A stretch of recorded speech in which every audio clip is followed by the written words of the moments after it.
Innal hamdalillah nahmaduhu wa nasta'inuhu wa nastaghfiruh wa na'udzu billahi min syururi anfusina wa min sayyiati a'malina may yahdihillahu fala mudhillalah wa may yudlil fala hadiyalah. Asyhadu an la ilaha illallah wahdahu la syarikalah wa asyhadu anna Muhammadan abduhu wa rasuluhu alladzi la nabiyya ba'da amma ba'du.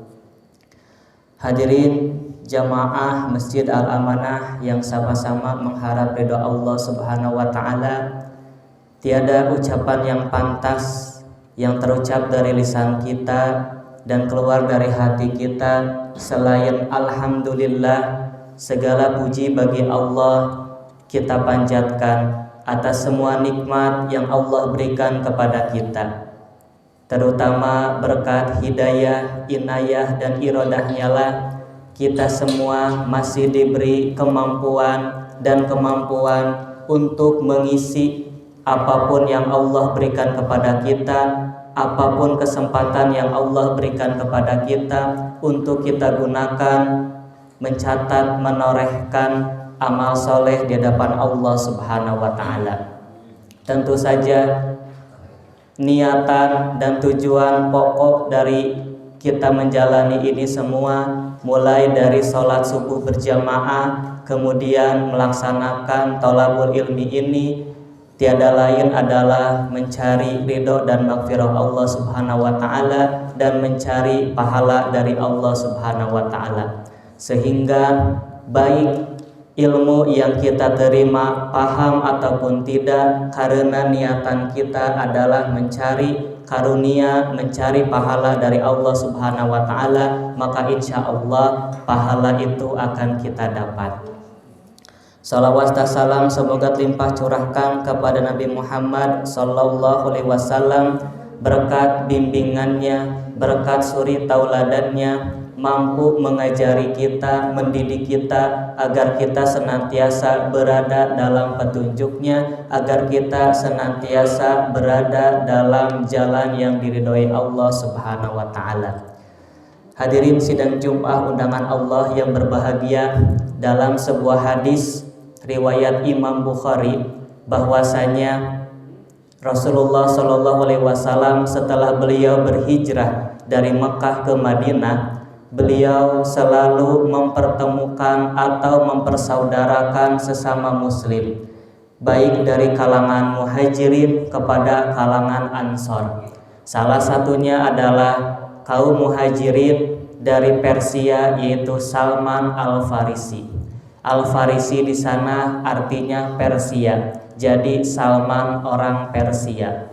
Sebagaimana di lingkungan kita, Bapak punten badeka Bapak Asep. Bapak Asep mana? Bapak Asep polisi, atau Bapak Asep Garut misalkan, atau Bapak Asep Bandung, Bapak Asep Soreang. Nah, jadi biasanya sebuah tempat dinisbatkan kepada seseorang agar tidak tertukar dengan nama yang sama.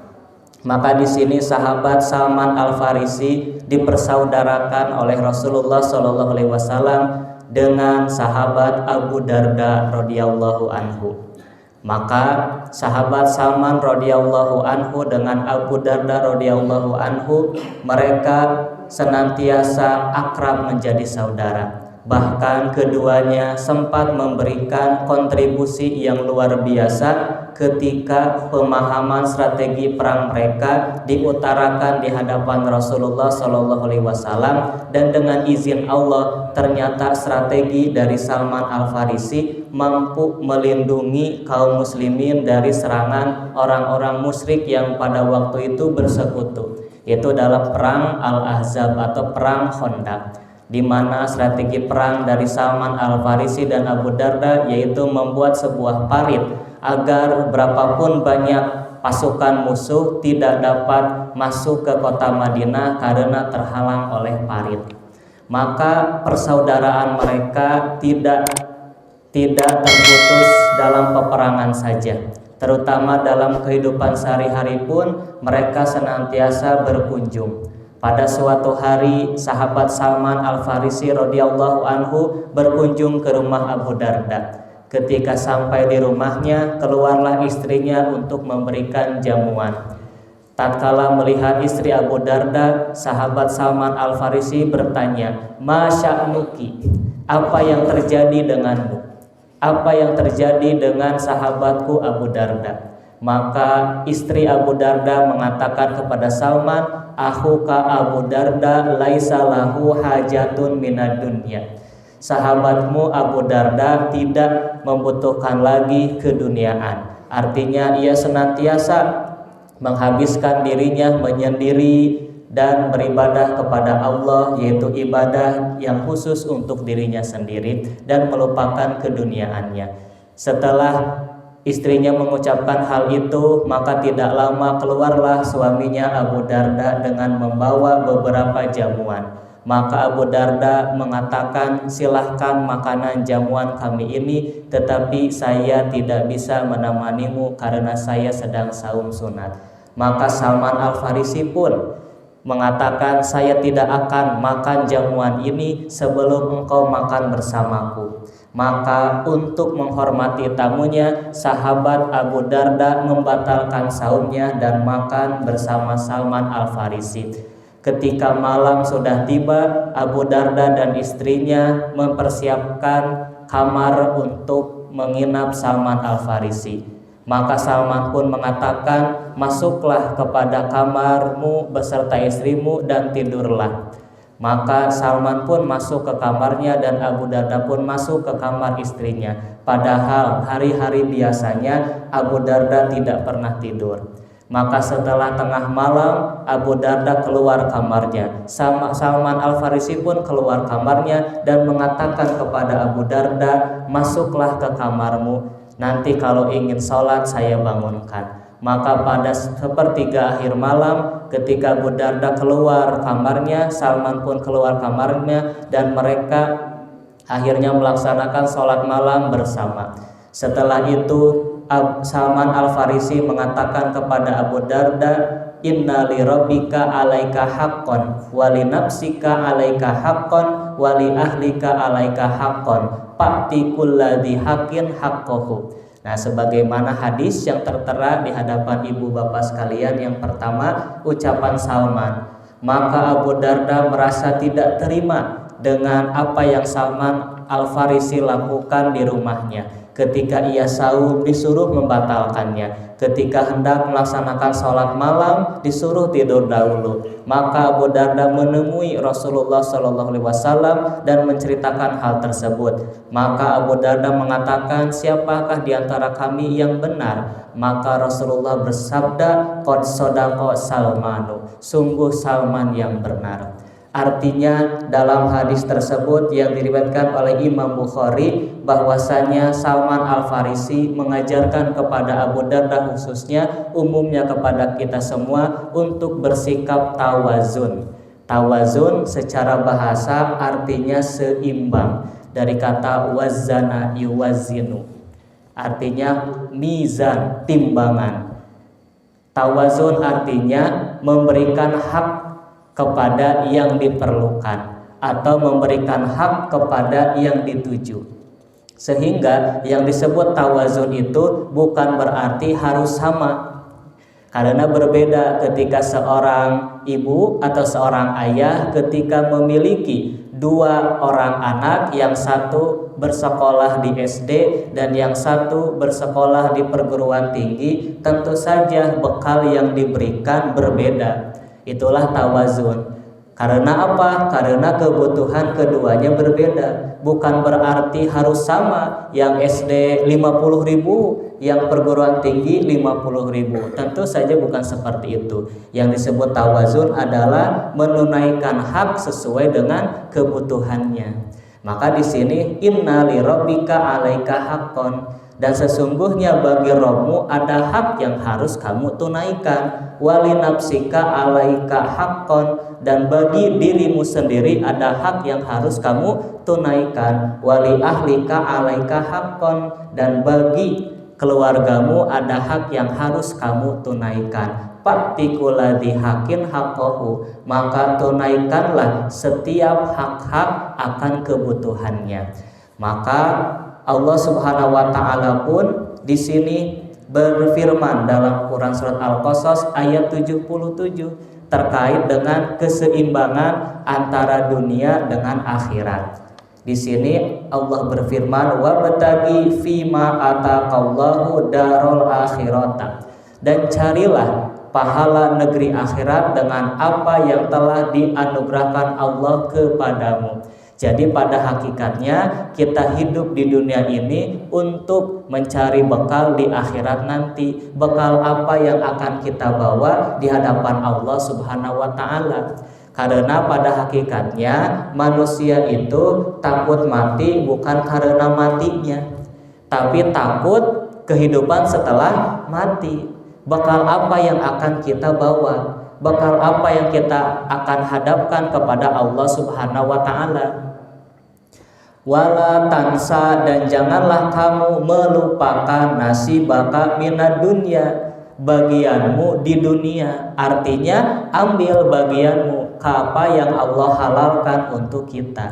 Kalau diumpamakan kita itu sedang menanam padi di sebuah sawah, maka panennya itu insya Allah nanti hari akhirat yang akan kita rasakan. Sedangkan di dunia kita merasakan keong, merasakan tutut, merasakan kangkung yang berada di galengan sawah. Jadi itulah kesenangan dunia yang kita dapatkan sedikit. Sedangkan apa yang kita tanam insya Allah akan kita rasakan nanti di akhirat kelak. Jadi inti yang kita laksanakan itu nanti di akhirat akan menerima balasannya, akan menjadi bekal kita di hadapan Allah. Sedangkan dunia itu kecil-kecil seperti tututnya di sawah ada, kemudian ada kangkungnya di pinggiran galang-galang kita ambil. Itu yang kita rasakan di dunia. Sedangkan panennya, padinya, berasnya insya Allah akan kita rasakan di akhirat kelak. Maka apapun yang akan kita pertanggungjawabkan sesuai dengan apa yang kita tanam semasa di dunia. Dan ayat ini, Al-Qasas ini adalah ucapan kepada Qarun ya. Karena pada ayat sebelumnya, Al-Qasas ayat 76 itu berbicara tentang Qarun yang membanggakan dirinya akan harta yang begitu luar biasa di mata manusia. Menurutnya itu seolah-olah akan mengekalkan dirinya. Maka kaum atau orang-orang pada waktu itu menasihati Qarun, janganlah membanggakan dirimu, karena Allah tidak menyukai orang-orang yang membanggakan dirinya. Karena pada hakikatnya apa yang kita rasakan di dunia ini itu hanya sedikit, sedangkan segala sesuatunya itu insya Allah akan kita dapatkan di akhirat kelak. Jadi hadis riwayat Imam Bukhari ya mengajarkan bahwasanya jangan pernah melupakan keduniaanmu.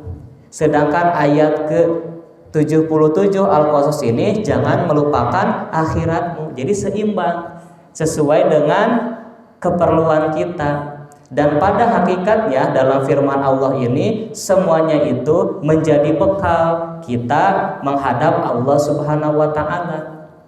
Baik sedikit maupun banyaknya harta kita harus menjadi bekal di hadapan Allah Subhanahu wa taala.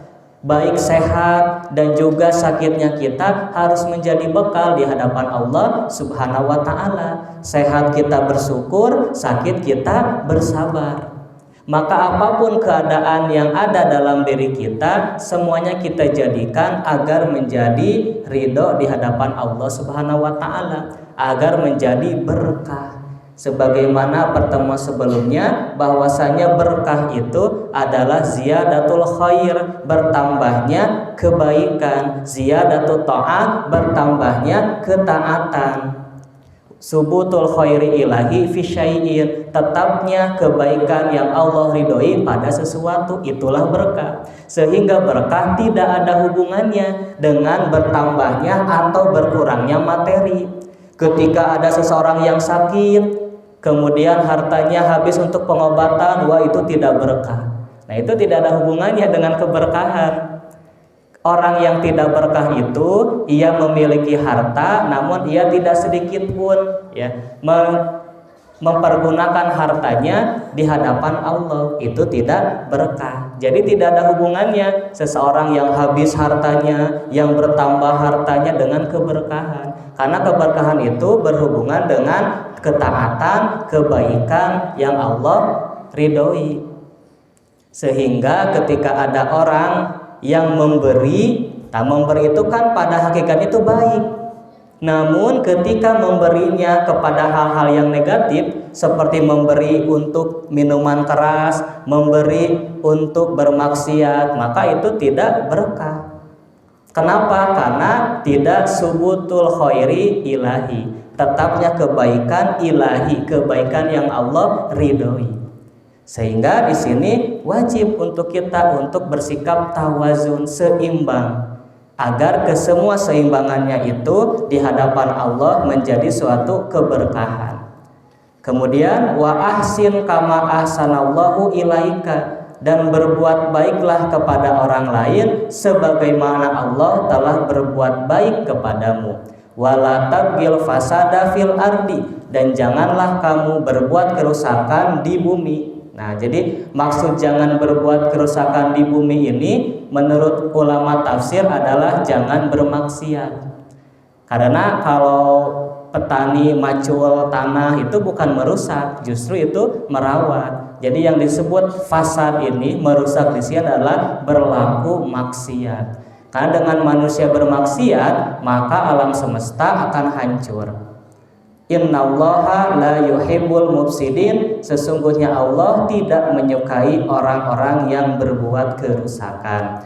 Maka dari hadis ini dan ayat ini Allah menciptakan keseimbangan sebagaimana dalam surat Ar-Rahman ayat ke-7 sampai 9. Was-samaa'a wa rafa'aha wa wada'al mizan, dan langit telah ditinggikannya oleh Allah Subhanahu wa taala dan Dia ciptakan keseimbangan. Dengan langit ditinggikan, maka antara langit dan bumi terdapat benda-benda untuk menjaga keseimbangan. Di antaranya ada matahari dan bulan. Semuanya memiliki fungsinya masing-masing. Semuanya memiliki kewajiban masing-masing. Semuanya memiliki hak masing-masing. Allah tatgau fil mizan, agar kamu tidak merusak keseimbangan itu.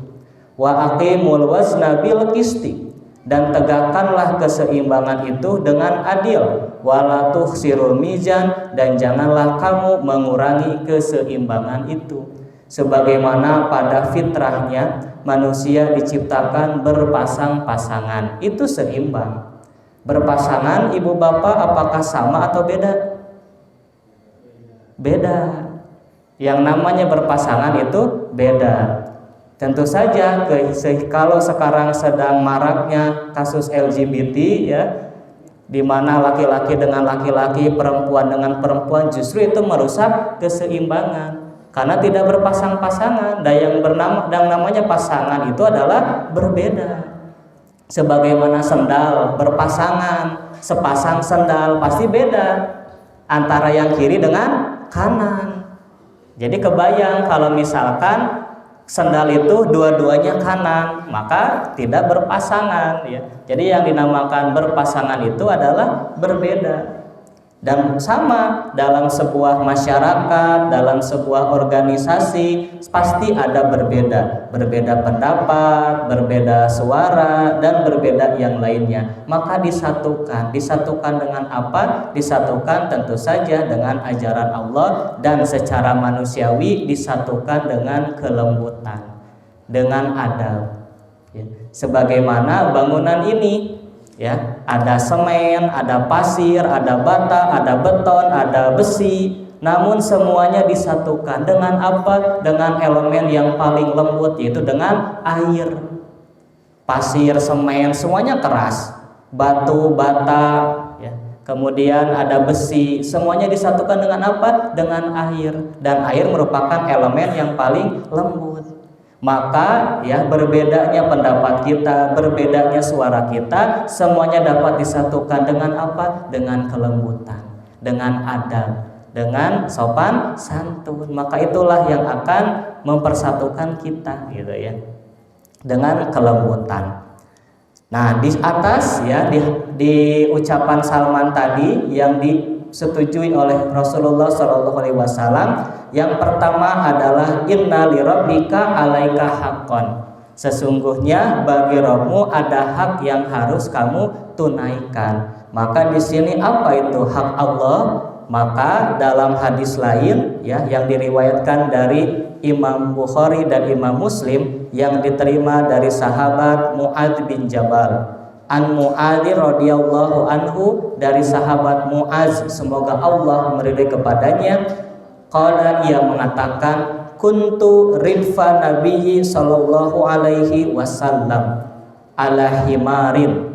Sesungguhnya aku pernah dibonceng di belakang Rasulullah Shallallahu Alaihi Wasallam di atas keledai. Nah, jadi ternyata kuda, keledai, unta itu bisa boncengan. Kalau zaman sekarang motor ya.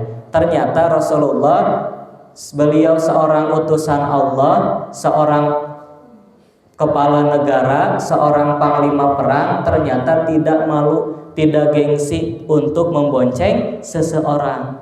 Ala himarin, di atas himar. Jadi kalau himar mah bisa zaman sekarang mah sepeda, mungkin bisa diartikan motor yang sudah tua gitu kan, himar, bukan kuda ya, bukan bigol, bukan unta. Di sini ala himarin, di atas keledai. Yuqalu lahu ufairun, yang kami menyebut keledai itu ufair. Nah, ternyata kendaraan yang senantiasa dipakai Rasulullah itu ternyata diberi nama ya. Keledai ini ufair ya. Kemudian kalau kuda atau unta qaswah misalkan dan yang lainnya. Nah, yuqalu lahu ufair ya, dikatakan, dikenal himar itu atau keledai itu ufair. Jadi tidak apa-apa kita menamakan motor kita gitu ya, atau ada kambing, atau kita punya hewan ternak ya, seperti apa, domba, bisa si jagur gitu ya, si belang atau apa ya. Faqala, maka Rasulullah bersabda, ya Mu'adz, wahai Mu'adz, hal tadri haqqallahi ala ibadihi wa ma haqqul ibadi ala Allahi. Tahukah kamu apa hak Allah atas hambanya dan hak hambanya atas Allah? Nah, jadi bertanya, apa hak Allah atas hambanya dan apa hak hambanya atas Allah? Qultu, aku mengatakan, Allahu wa rasuluhu a'lamu. Allah dan Rasulnya lebih mengetahui. Nah, biasanya pertanyaan Rasulullah kepada sahabat itu bukan pertanyaan tidak mengetahui atau pertanyaan mencari tahu, tapi pertanyaan hendak memberikan ilmu, hendak memberikan keterangan, hendak memberikan informasi. Nah, jadi bertanyanya Rasulullah kepada sahabat ini bukan ketidaktahuan Rasulullah, namun bertanya dahulu itu hendak mencari perhatian dulu kepada mustami ya, kepada murid kita kalau guru ya, sehingga ada di dunia pendidikan itu ada persepsi gitu ya disebutnya. Jadi bagaimana guru bertanya kepada murid ya, bukan bertanya mencari tahu, tapi bertanya untuk meminta perhatian. Maka di sini Mu'adz menjawab dengan jawaban yang bijak pula, Allah dan Rasulnya lebih mengetahui.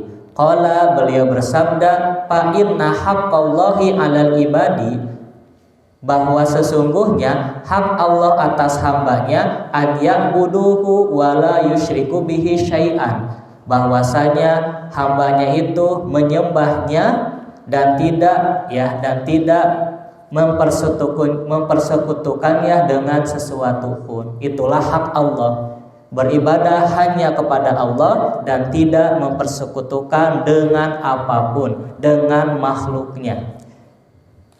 Wa haqqul ibadi 'alallahi, dan hak hamba atas Allah, alla yu'adziba, bahwasanya ia tidak akan diazab, ia tidak akan disiksa, man la yusyriku bihi syai'an, yaitu orang yang tidak mempersekutukan Allah dengan sesuatu pun. Nah, maka dari hadis ini terdapat 3 perkara. Yang pertama adalah tauhid, adalah hak Allah yang paling besar. Tauhid. Di sini di dalam penjelasan hadisnya ya'buduhu ya, artinya yuwahiduhu, mentauhidkannya. Sebagaimana di dalam Quran surat Az-Zariyat, wa ma khalaqtul jinna wal insa, dan aku tidak menciptakan jin dan manusia illa liya'buduni, kecuali untuk beribadah kepadaku, atau liyuwahiduni, untuk mentauhidkan aku. Bahwasanya tauhid itu adalah secara bahasa dari kata wahada yuwahidu tauhidan, yang artinya satu. Secara bahasa artinya menjadikan sesuatu itu menjadi satu. Itu namanya tauhid. Asalnya banyak maka dijadikan satu. La ilaha illallah ya. Tidak ada Tuhan selain Allah, dijadikan satu semuanya, dijadikan tunggal, menjadikan segala sesuatunya menjadi tunggal, menjadi satu. Maka tauhid ini menurut para ulama dan sebagaimana telah kita ketahui bersama itu terbagi kepada tiga. Ada tauhid rububiyah, yang kedua ada tauhid uluhiyah, dan yang ketiga ada tauhid asma wa sifat. Yang dimaksud dengan tauhid rububiyah adalah mengesahkan Allah, mentauhidkan Allah, menjadikan satu, yaitu hanya Allah dalam setiap kehendaknya, dalam setiap pekerjaannya. Bahwasanya Allah hanya Allah yang menciptakan, bahwasanya hanya Allah yang memberikan rizki, bahwasanya hanya Allah yang menghidupkan, dan bahwasanya hanya Allah yang mematikan. Jadi segala sesuatu ya, pekerjaan-pekerjaan Allah itu diesakan, itu tauhid rububiyah. Sebagaimana Allah itu menghidupkan, jadi hanya Allah yang dapat menghidupkan. Yang mematikan hanya Allah, yang memberi rizki hanya Allah, yang memberikan hujan hanya Allah. Segala sesuatunya mentauhidkan hanya Allah. Yang dapat menghentikan hujan hanya Allah, bukan siapa-siapa, hanya Allah. Tauhid rububiyah. Dan yang kedua ya, dan tauhid rububiyah ini secara akal itu pasti akan menerimanya. Maka kan dalam sebuah ayat dinyatakan, kalau kamu bertanya kepada orang-orang musyrik siapakah yang menciptakan langit dan bumi, tentu saja mereka akan mengatakan Allah. Semua agama pun pasti akan menyebutkan ada satu yang maha tunggal, yang maha perkasa dalam mengurusi alam semesta ini. Tidak mungkin segala sesuatunya itu tercipta sendiri. Tidak mungkin segala sesuatunya itu ya bekerja sendiri. Bagaimana langit ya ditinggikan, kenapa benda-benda langit tidak jatuh ke bumi? Mengapa matahari ya bisa terbit ya dari barat, terbit dari timur dan terbenam dari barat? Itu semuanya adalah ada keteraturan. Ya, ada keteraturan dan pasti ada yang mengatur. Dan yang kedua adalah tauhid uluhiyah atau tauhid ubudiyah, di mana mengesahkan, menjadikan satu dalam beribadah, dalam ketaatan. Ini yang banyak orang-orang tergelincir ya, yaitu tauhid yang kedua, mengesahkan Allah dalam ibadah. Mereka meyakini bahwasanya Allah yang menciptakan, Allah yang mengurusi, tapi dalam ibadahnya mereka masih beribadah kepada selain Allah, yaitu kepada makhluk-makhluknya. Nah inilah yang banyak orang yang tergelincir. Mereka yakin ada yang maha kuasa, yang maha tunggal, tapi mereka masih beribadah, menyembah, taat kepada selain Allah. Ya, itu tauhid uluhiyah. Dan yang ketiga tauhid asma wa sifat, di mana nama-nama Allah itu melekat pada dirinya dan berbeda dengan makhluknya. Bahwasanya Ar-Rahim, pengasihnya Allah, maha pengasihnya Allah, berbeda dengan pengasihnya manusia, karena manusia memiliki keterbatasan. Al-Basir, Allah maha melihat, melihatnya Allah berbeda dengan melihatnya manusia, karena manusia memiliki keterbatasan. Sebagaimana secara terbatas kita melihat tangan kita, melihat benda-benda di sekitar kita itu kosong, tidak ada apa-apa. Padahal kalau kita pakai mikroskop mungkin ada bakteri ya yang banyak bergerak di tangan kita. Jadi memiliki keterbatasan. Tidak usah jauh-jauh kepada hal yang gaib, hal yang nampak saja kita tidak bisa melihatnya. Harus memiliki alat bantu, ketergantungan. Sedangkan Allah tidak. Bagaimana Allah Al-Muhyi, yang menghidupkan, dan hidupnya Allah itu berbeda dengan hidupnya makhluknya, hidupnya manusia. Kalau manusia hidupnya pasti ada ketiadaan menjadi ada, lalu menjadi akhir. Sedangkan Allah tidak ada. Bagaimana Allah Al-Alim, yang maha mengetahui. Mengetahuinya Allah berbeda dengan mengetahui manusia. Manusia awalnya ketidaktahuan menjadi tahu, sedangkan Allah tidak. Tidak ada awal, tidak ada akhir. Jadi itulah disebut dengan tauhid ya. Tauhid asma wa sifat. Kemudian, nah di sini walaqad ba'asna fi kulli ummatin, dan sungguh kami telah mengutus pada setiap umat rasulan, seorang rasul, seorang utusan, ani'budullaha, untuk menyerukan sembahlah Allah saja. Jadi semua nabi itu pasti menyerukan untuk beribadah hanya kepada Allah. Wajtanibut tagut, dan jauhilah tagut. Nah, sedangkan perkara yang kedua dari hadis Mu'adz bin Jabal ini tentang hak Allah ini, larangan berbuat syirik ya. Pasti ketika kita hendak untuk mengetahui manisnya sebuah rasa, pasti kita membutuhkan kepada kebalikannya. Kita ingin tahu rasanya sehat, kita harus merasakan sakit. Kita ingin merasakan manisnya teh manis atau manisnya minuman setelah kita merasakan pahitnya minuman. Maka kan kalau kita beli jamu pasti kan pahit, lalu dibarengi dengan minuman yang manis gitu ya. Jadi manisnya itu terasa apa? Karena sebelumnya kita merasakan kebalikannya. Maka ada tauhid, ada syirik gitu ya. Seperti beribadah hanya kepada Allah, artinya jangan berbuat syirik. Innahu man yusyrik billahi, sesungguhnya barang siapa yang mempersekutukan Allah, menggandengkan Allah dengan makhluknya, faqad harramallahu alaihil jannah, maka Allah mengharamkan baginya surga.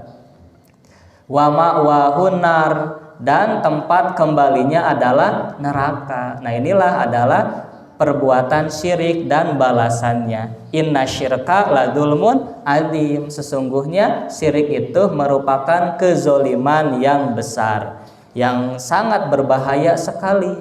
Karena harus mentauhidkan baik rububiyah, uluhiyah maupun asma dan sifat Allah hanya kepada Allah. Iyyaka na'budu wa iyyaka nasta'in, hanya kepadamu ya Allah kami beribadah, dan hanya kepadamu ya Allah kami meminta pertolongan. Dua disebutkan iyakanya, artinya jangan sampai kita beribadah kepada Allah tapi meminta tolong kepada selain Allah. Ketika hendak usaha masih bertanya kepada orang yang disebut orang pintar. Kenapa tidak langsung kepada Allah? Makanya kan iyyaka na'budu wa iyyaka nasta'in, hanya kepada Allah beribadah dan hanya kepada Allah meminta pertolongan.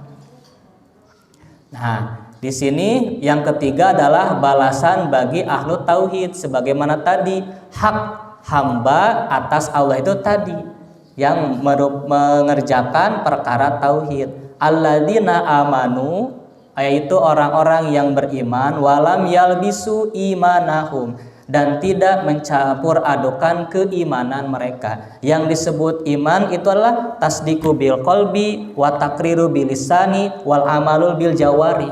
Iman itu bukan meyakini saja, tapi tasdiqu bil qalbi, membenarkan dengan hati bahwasanya segala sesuatunya harus karena Allah. Yang kedua, ikraru bilisani, secara lisan pun mengikrarkan, wal amalu bil jawari, dan mengamalkan dengan anggota badan, itulah keimanan. Jadi bukan perkara hati saja iman itu, hati, lisan, dan juga perbuatan.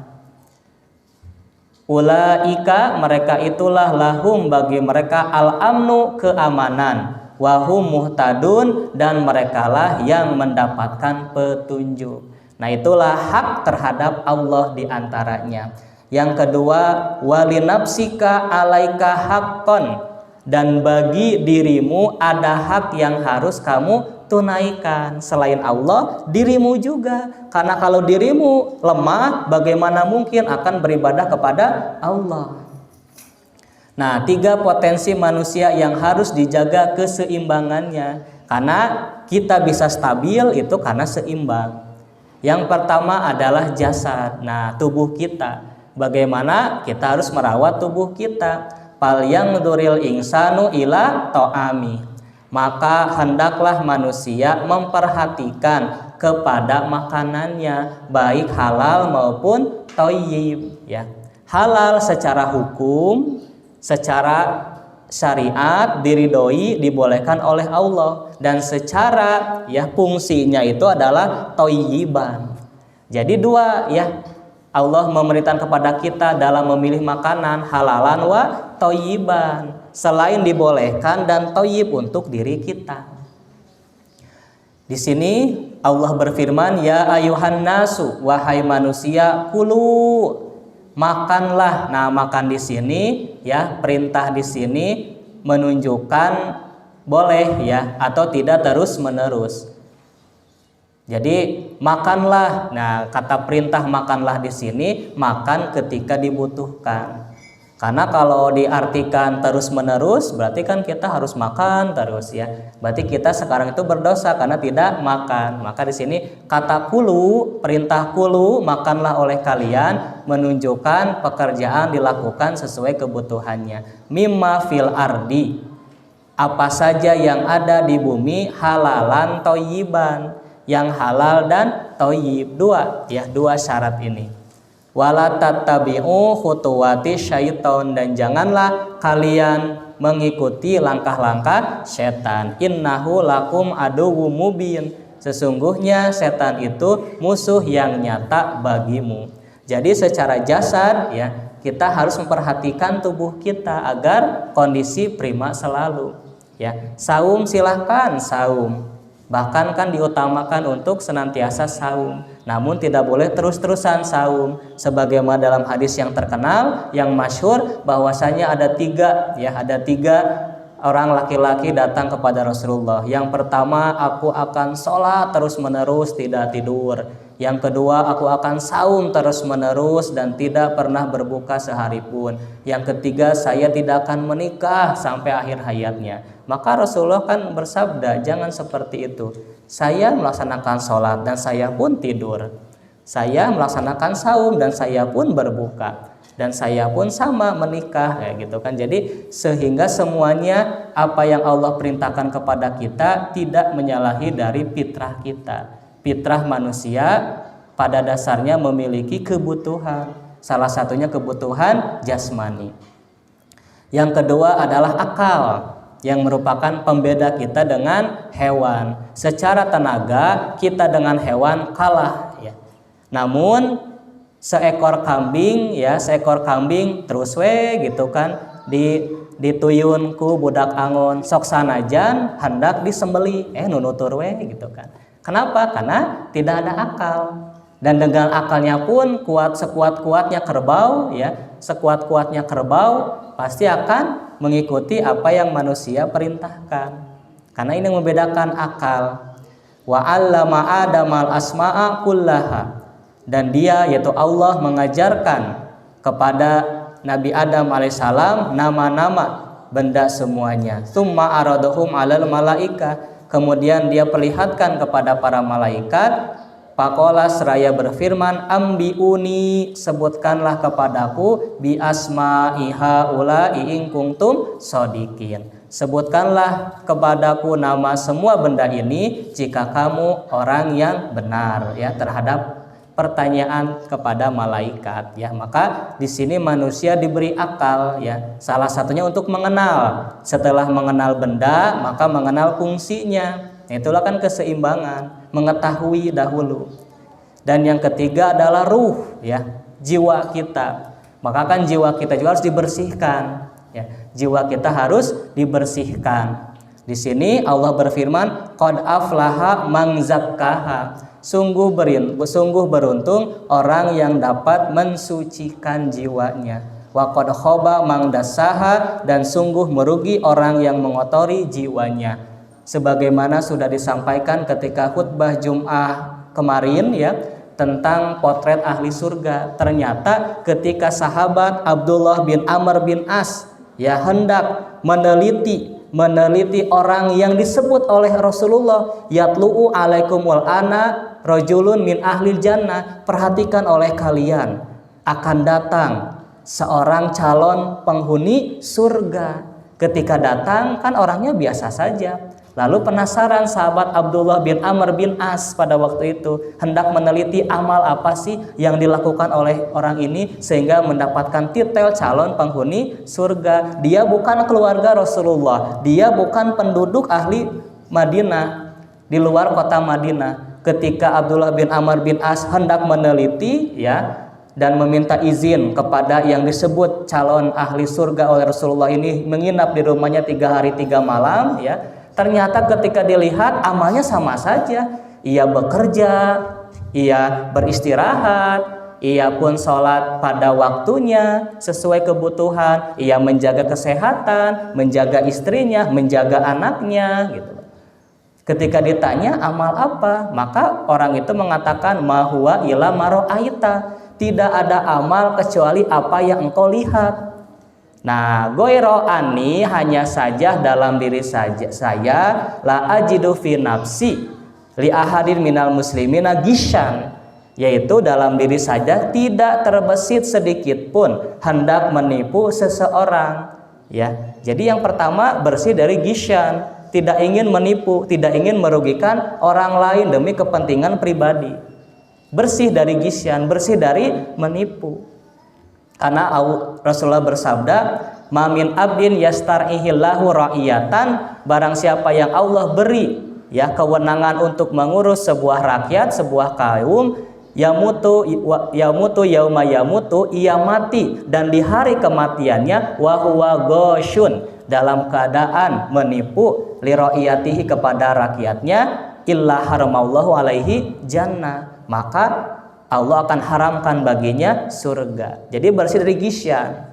Dan yang kedua, ternyata disebut ahlu jannah itu kan di hatinya la ahsudu ahadan ala khairin atahullahu iyahu. Dan aku tidak pernah hasud kepada seseorang atas kebaikan yang Allah berikan kepadanya. Karena segala sesuatu adalah milik Allah, tidak pernah hasud. Karena di sini hasud itu ada 2 pengertian. Yang pertama, hasud diartikan ghibthah, artinya meniru, ya, meniru kebaikan orang lain dengan diiringi iri hati, itu boleh. La hasada ila fisnataini, tidak boleh hasud kecuali kepada 2 golongan. Yang pertama, rajulun allamahullahu qur'ana wa huwa yatsluhu ana al-laili wan nahar, seseorang yang diberikan pemahaman terhadap Al-Qur'an, maka ia membaca Al-Qur'an itu baik malam maupun siang, itu boleh. Wah, orang itu ternyata rajin membaca Quran, saya pun tidak boleh kalah, saya harus seperti itu tidak apa-apa. Yang kedua, rajulun atahullahu malan fahuwa yulikuhu fil haqqi, seseorang yang diberikan harta oleh Allah kemudian ia menggunakan hartanya di jalan yang hak.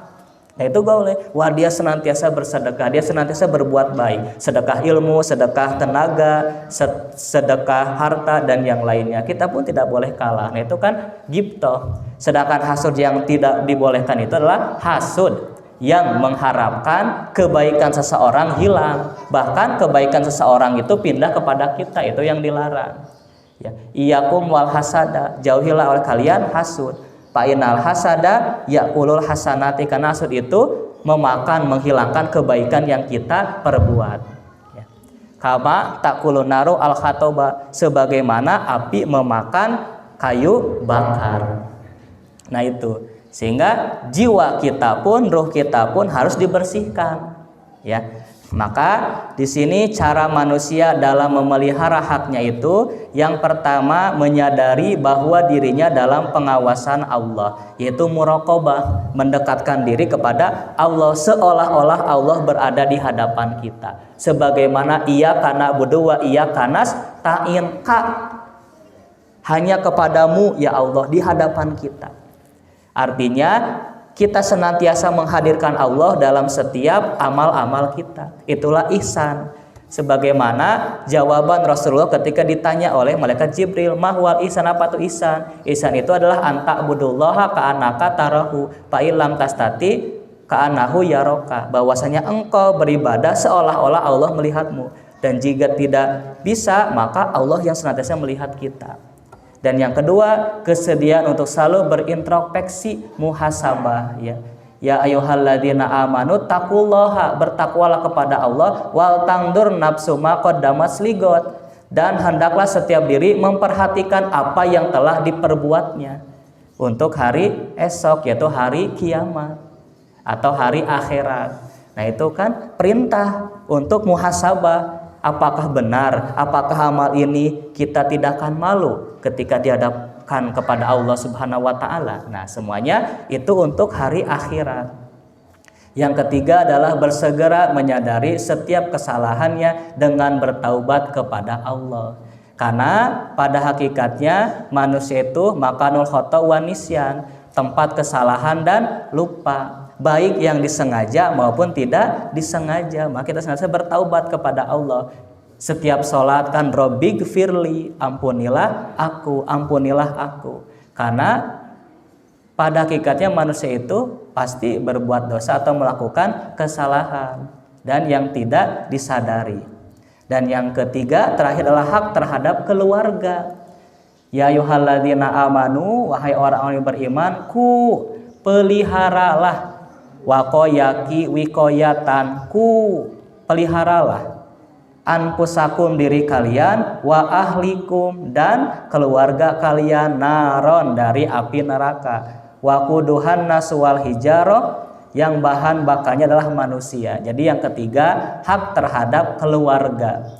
Karena jangan sampai kita sibuk, ya, kita sibuk untuk membaguskan diri sendiri, sedangkan keluarga kita, ya, kita abaikan.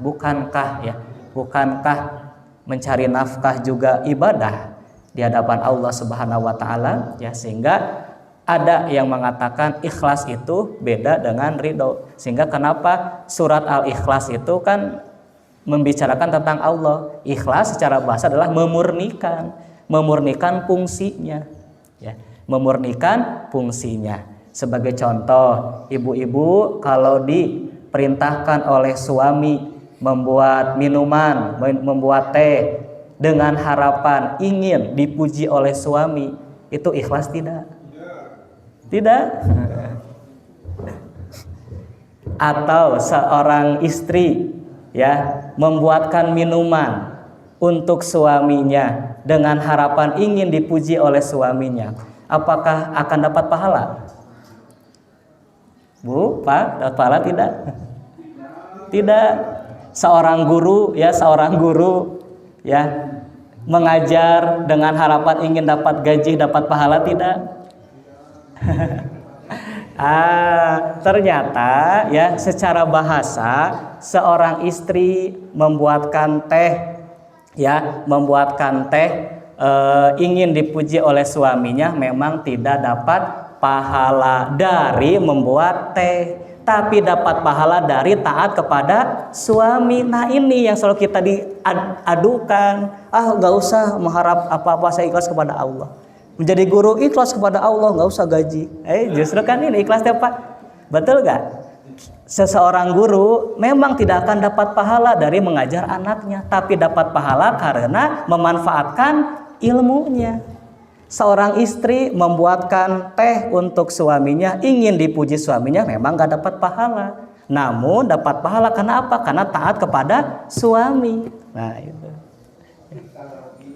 Jadi seorang guru kalau memang mengharapkan gaji, menerima gaji, itu dapat pahala tidak, Pak? Berarti kan gak usah digaji, kita harus karena Allah. Karena kita mengadukan antara ikhlas dengan ridho. Padahal kan berbeda. Contohnya surat Al-Ikhlas kan memurnikan. Nah, gitu ya.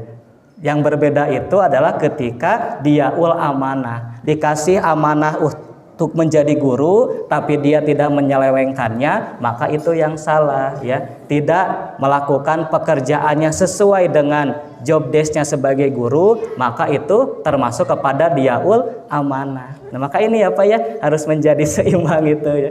Jadi seorang guru mendapatkan gaji misalkan, mendapatkan gaji dapat pahala tidak? Ya tetap dapat pahala gitu kan.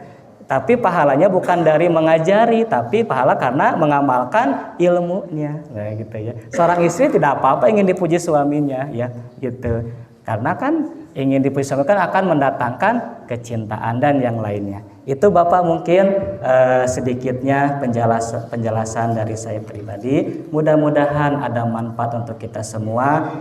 Mohon maaf apabila ada kesalahan yang terucap maupun pemahaman yang mungkin berbeda dengan ibu bapak sekalian. Mohon maaf karena semua kebaikan itu, semua kebenaran itu datangnya dari Allah, dan segala kesalahan dan keburukan itu datangnya dari saya pribadi.